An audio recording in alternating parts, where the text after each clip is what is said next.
Delighted to be joined by Peter Machin here at the World Cup in Denmark. Peter, how are you? I'm awesome, thank you. How are you? I'm good. Obviously, it's a long trip over here, but what does it mean to be putting on that green and gold representing Australia? Everything. It's what we play for back home. At the end of the day is to play in our championships, play well, and then make the Australian team. You know, it's no better feeling to wear the green and gold.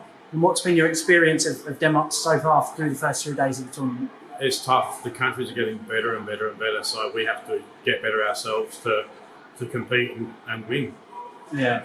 Now, you've been around on the Australian circuit for quite a long time. You won the World Trophy a number of years ago, but you've never played at Lakeside. So last year, dominated the Australian circuit, qualified for Lakeside. What did that mean when you found out that you had actually booked a spot to come over?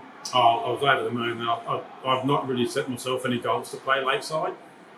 This year I looked at the standings out of the championships, and I thought I've got a good crack at this. And I said to the wife about it, and we planned the trip out to do what I had to do to qualify. And you know, I was fortunate enough to do it. I think finished 15th in the rankings at the end of the year.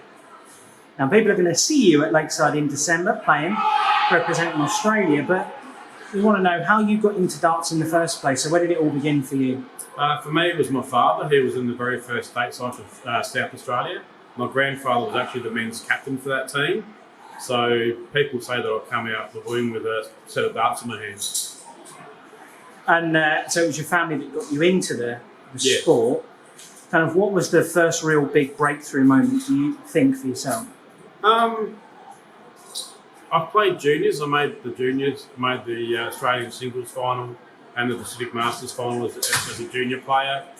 I had a little bit of time off, had a family and whatnot, come back in. But I think one of my biggest things for me was winning the Asia Pacific Cup back in 2008.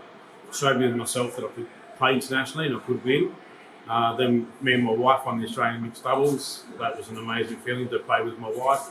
And then, the final in 2016, the World Trophy. And going over there, knowing the players that I was going to play, Jim Williams from the very first game, he just won the World Cup men's singles, won the Turkish Open. He was the man of the moment, and I had to play him first game. So, Who is your favourite darts player of all time? John Lowe, without a doubt. And what's the best darts match you've seen? The best darts, well, probably the last PDC World Final, to be fair, with Michael and the two Michaels.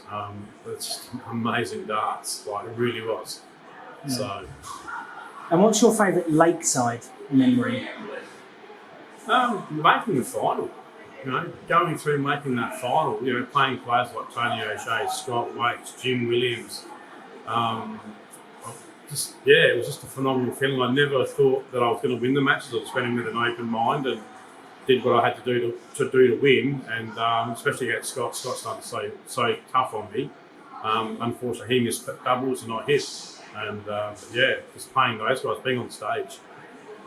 Now, who's your toughest opponent? My toughest opponent? Oh, probably Tomo.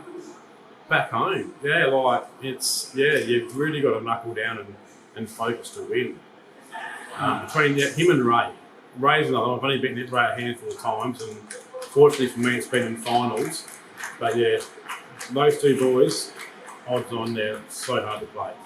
And as a dart player, what would you say is your biggest strength and also your biggest weakness?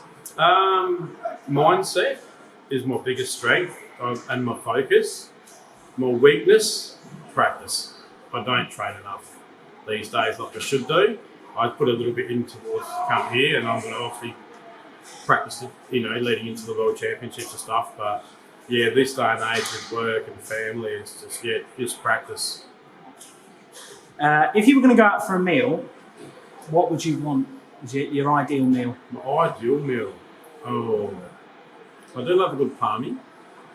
Good palmy, and I love a good steak. Steak with some prawns and garlic sauce and some good veg. Perfect. If you could be any other athlete in the world, who would you want to be? Probably another athlete in the world. Maybe Usain Bolt. If there was a film made about your life, who would you want to play you? Oh, have to be Aquaman, wouldn't it? When do you think was the last time you cried? The last time I cried was when I dropped my son off at the airport after he came over for my 50th earlier this year. And I left, we had such a good time. And yeah, as I drove off from dropping him and his partner off, yeah, I teared up in the car and for about good 15, 20 Ks. Just a couple more things.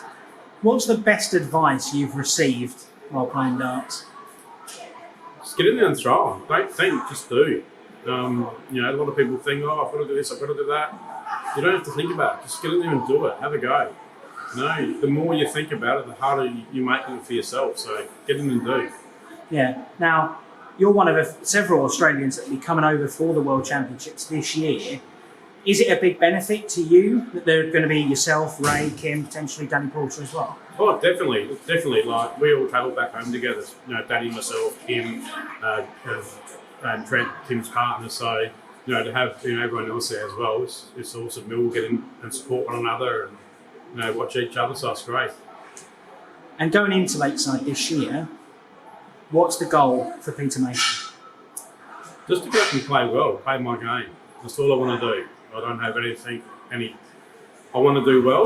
I want to go deep into the tournament, but I just want to get there and play my game.